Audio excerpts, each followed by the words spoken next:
Hello, dear students. My name is Afiz, and you know that I will teach you biology. And today's topic is pedigree analysis, and this is the most important topic. So, firstly, what is pedigree analysis? With the help of pedigree analysis, we can identify the traits which are transferred generation after generation in a family. Means pedigree analysis के through हम एक family में उसकी generations में जो trades transfer होते हैं उन ट्रेड्स को आइडेंटिफाई कर सकते हैं और उन ट्रेड्स के बेसिस पर हम डिटरमाइन कर सकते हैं कि उस फैमिली में किसी डिजीज के होने के चांसेस कितने ज़्यादा या कितने कम हो सकते हैं।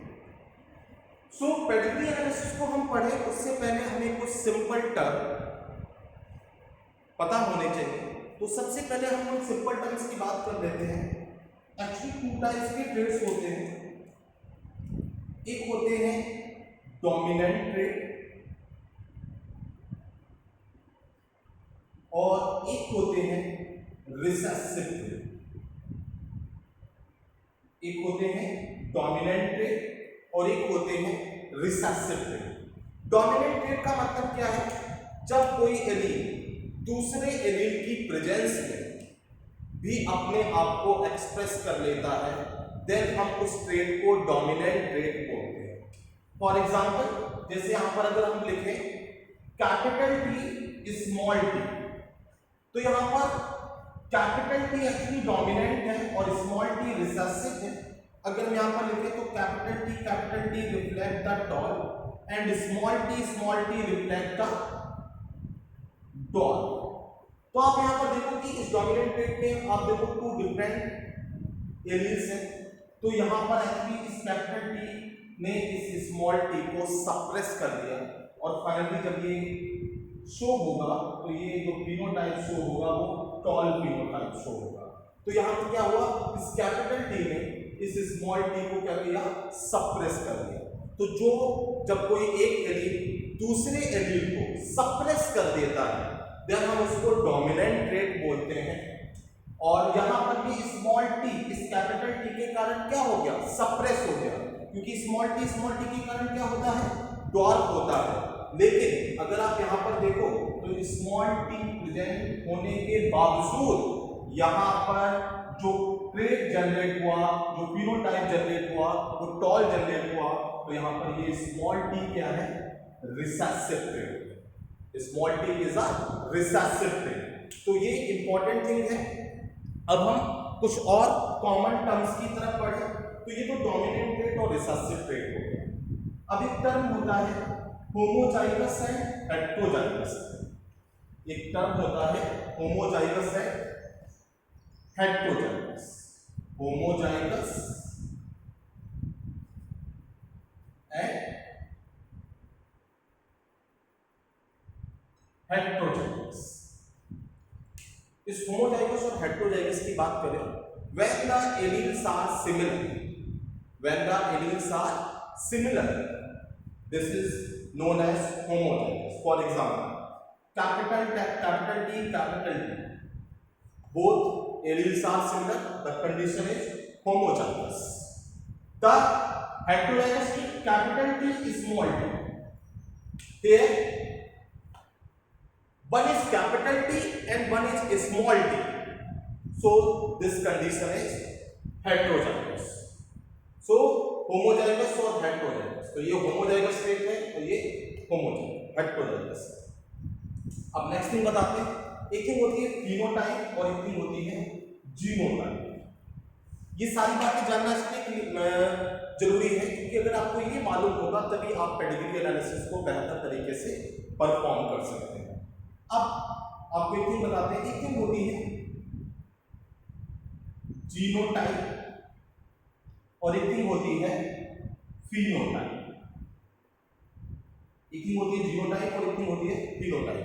आप लोगों ने I think so monohybrid cross बनाया होगा, डाइहाइब्रिड क्रॉस बनाया होगा, तो आपने उसमें नोटिस किया होगा कि दो टाइप के रेशियो आप वहां पर फाइंड करते हैं। आप अगर हम मोनोहाइब्रिड का एग्जांपल लें, if we talk about the example of monohybrid, तो वहां पर आप एक रेशियो लिखते हो 1:2:1, 1:2:1। आप यहां पर लिखते हो टॉल, ये लिखते हो होमोजाइगस, यहां पर नीचे लिख देते हैं इसको, होमोजाइगस टॉल, यहां पर लिखते हो आप हेटेरोजाइगस टॉल, और यहां लिखते हो टॉल। और फिर आप इस रेशियो को बताते हो कि ये कौन सा रेशियो है।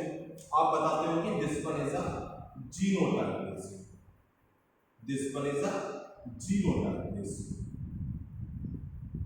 फिर आप एक दूसरा रेशियो लिखते हो, जो मैं यहां पर आके लिखता हूं, ये भी मोनोहाइब्रिड के लिए है, 3:1, और यहां पर आप ओनली लिखते हो टॉल एंड डॉल। आप ओनली क्या लिखते हो, टॉल एंड डॉल, और आप बताते हो कि ये जो रेशियो है this one is phenotype ratio. ये बहुत ही इंपॉर्टेंट कॉन्सेप्ट है। तो आपने 1:2:1, यहां पर हम चाहे तो जो F2 जनरेशन मिलती थी उस F2 जनरेशन को भी यहां पर लोकेट कर दें। तो F2 जनरेशन में आपको मिलता था capital T, capital T, capital T, small T, capital T, small T, small T, small T. ये आपको F2 जनरेशन मोनोहाइब्रिड क्रॉस कराने के बाद मिलती थी। अब अगर आप इसमें देखो तो पहले हम जीनोटाइप रेशियो को देखते, तो आपने जीनोटाइप रेशियो किसके बेसिस पर देखा, आपने देखा कि होमोजाइगस टॉल कितने मिले, 1। होमोजाइगस टॉल कितने मिले, 1। इसीलिए आपने देखी इन चारों में ओनली 1, इसीलिए आपने यहां पर क्या मेंशन किया था, 1। फिर आपने देखा था कि हेटेरोजाइगस टॉल कितने मिले, तो आपने देखा कि हेटेरोजाइगस टॉल कितने मिले थे, 2 मिले थे, दैट्स व्हाई यू मेंशन है 2। और स्मॉल टी, ये भी होमोजाइगस है, और ये डॉल है, कितने मिले थे, 1 मिले थे। तो क्वेश्चन, और आपने ये वाला रेशियो किस बेसिस पर दिया था, आपने ये देखा था कि टोटल टॉल कितने मिले, तो आपने देखा था कि टोटल टॉल आपको मिले थे 3 टॉल, और टोटल डॉल कितने मिले थे, 1 मिले थे। तो इसीलिए आपने यहाँ पर रेशियो मेंशन किया था 3:1। तो जब आपने ये रेशियो मेंशन किया तो आपको बता दें ये रेशियो का मतलब क्या है। सिंपल सा मतलब है, जब हम जीनोटाइप की बात करते हैं, in genotype we are talking about the alleles, the condition is homozygous or heterozygous.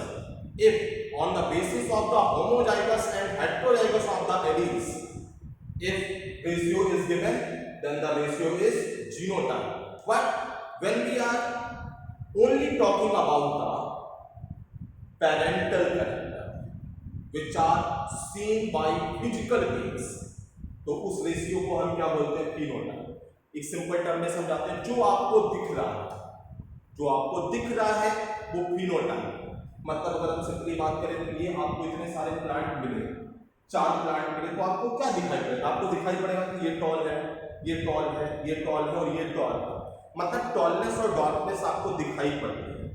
तो जो आपको दिखाई पड़ा तो आपने देखा कि 3 टॉल मिले, आपने लिख दिया, टॉल कितने मिले, 1 लिख दिया। तो जो आपको दिख रहा था, जो आपको फिजिकली सीन हो रहा था, वो फिनोटाइप। जो आपको सीन नहीं होता, क्या आप किसी टॉल प्लांट आपको दे दे और हम आपसे बोले कि बेटा इसको देखकर बताओ कि इसके एलील्स होमोजाइगस है या हेटेरोजाइगस, कि कैपिटल टी कंडीशन है या कैपिटल टी कंडीशन है या capital T small T condition है, तो आप डिटरमाइन नहीं कर सकते। तो जब आप ये कंडीशन डिटरमाइन नहीं कर सकते, then the ratio is genotype. Is it clear? तो आपको जीनोटाइप और फिनोटाइप में डिफरेंस पता चला होगा। नेक्स्ट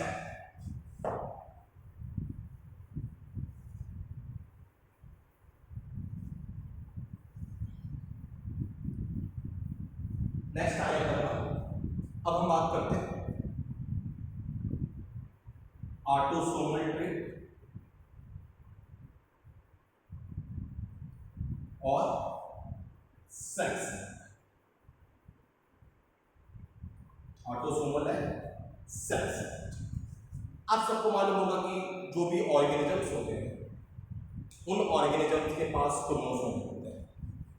और आपको ये भी मालूम होगा कि क्रोमोसोम 2 टाइप के होते हैं। एक होते हैं सेक्स क्रोमोसोम और एक होते हैं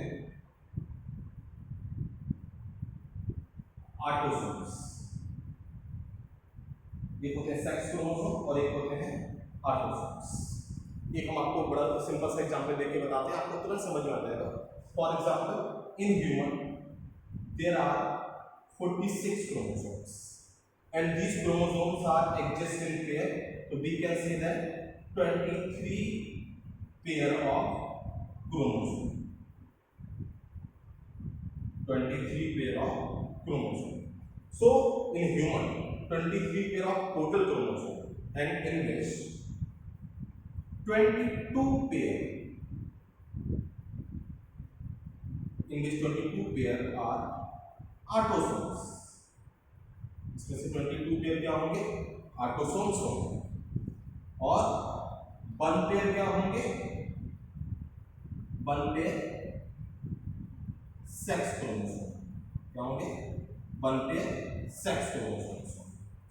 तो आपको पता चला कि जैसे अभी एग्जांपल होता है 1 पेयर सेक्स क्रोमोसोम की बात करें तो जैसे आप मेल में लिखते हो XY क्रोमोसोम, ये मेल में लिखते हो आप, और आप फीमेल में लिखते थे कौन से क्रोमोसोम होते हैं 1 पे? XX chromosome. सो ये तो हो गया कि क्रोमोसोम 2 टाइप के होते हैं, एक होते हैं सेक्स क्रोमोसोम और एक होते हैं ऑटोसोम्स। यहाँ पर ऑटोसोमल ट्रेट और सेक्स लिंक ट्रेट का मतलब क्या है हम आपको ये बता देते हैं। Autosomal trait and sex link trait ये बेसिक्स है पेडिग्री का, और ये आना बहुत जरूरी है क्योंकि अगर आपको ये पेडिग्री आपको अगर प्रॉपर तरीके से करनी है तो आपको ये मालूम होना बहुत जरूरी है। तो आई थिंक ये क्लियर होगा। बस एक बार रिमाइंड कर दें। For example in human being 23 pair of chromosome, तो 22 पेयर ऑटोसोम्स होते हैं और 1 पेयर सेक्स क्रोमोसोम्स होते हैं। सेक्स क्रोमोसोम्स का मतलब ऐसे क्रोमोसोम जिन पर सेक्स ऑर्गन्स को बनाने वाले जीन्स प्रेजेंट होते हैं उनको हम सेक्स क्रोमोसोम बोल देते हैं, क्योंकि ये सेक्स क्रोमोसोम ही ऑर्गेनिज्म का सेक्स डिटरमाइन करते हैं।